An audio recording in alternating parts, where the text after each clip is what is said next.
ಎಲ್ಲರಿಗೆ ಮುಂಜಾನೆಯ ಅಭಿನಂದನೆಗಳು.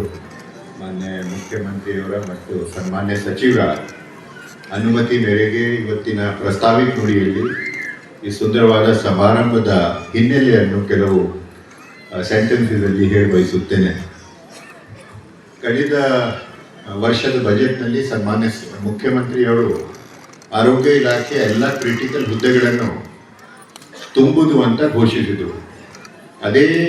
ಅದರಂತೆ ಈಗ ಸುಮಾರು 7,000 ಹುದ್ದೆಗಳ ಖಾಲಿ ಹುದ್ದೆಗಳ ನೇಮಕಾತಿ ನಾವು ಕೈಗೆ ಇಟ್ಕೊಂಡಿದ್ದೆವು.